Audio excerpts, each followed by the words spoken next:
Saddle up, but beware potential spoilers in this review, which will discuss elements of the episode.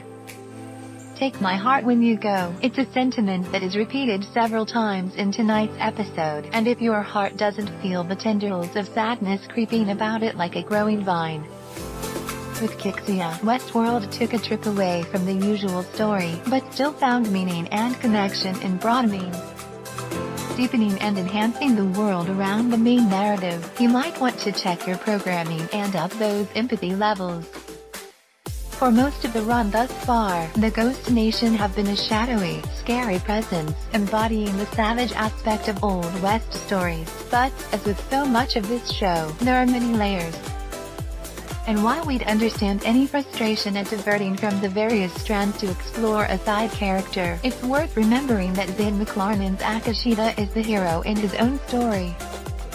And what a story! Love, loss, memory wipes, and the ever-present mystery of the door.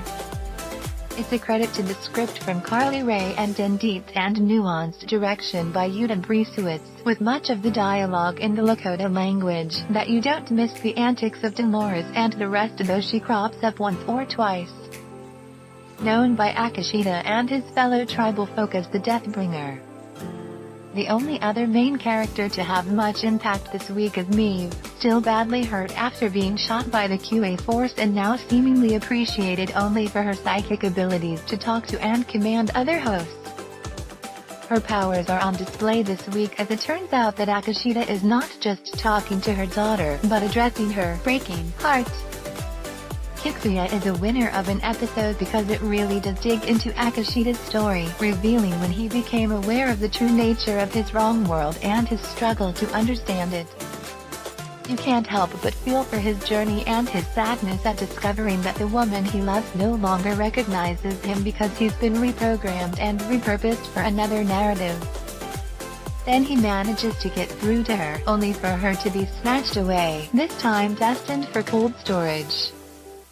Julia Jones did a lot with a relatively small role in Kohana, pushing her beyond simply being Akashita's love interest.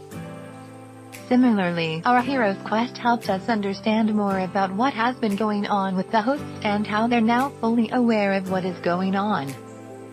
Akashita took on the nature of a missionary trying to spread the truth about the world, except in this case he was backed up by evidence.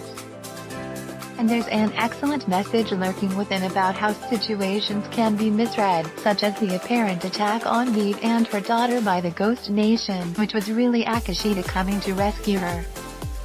Working even more effectively than a Kane no Mai, this week's detour added color and worked on a level beyond simply seeing some new situations.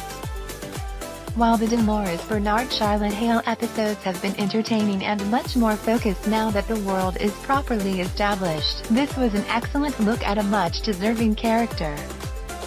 It'll be interesting to see how Akashita's story ties in once again with everyone else as the final 2 episodes of the season unfurl. But the episode worked on its own merits, pricking the emotions and firing the neurons. Big questions won. It took our heart, but also brought the brain. If it was ever possible to feel empathy for Lee Sizemore, this was the episode to provoke that. He thinks he's people, with feelings, too. Do we feel bad for him? A little. Is security at the Mesa really that bad that a host can just wander the base at night? We sort of wanted a scene where Akashita meets Jerry the night caretaker. 3.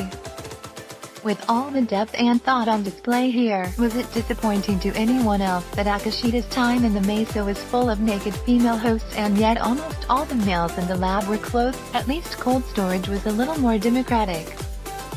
Since the door is the same place that the woke hosts all seem to be headed, does this mean Akashita has a deadly fate awaiting him? And what is that build site? A mega server? 5. 4. We blithely referenced Hannibal Lecter last week with the ghost of Ford in Bernard's head. But did anyone else get a real Hannibal vibes from Anthony Hopkins' lone scene this week, scalping Ghost Nation hosts and monologuing when approached by Akashita? Read previous episode reviews below.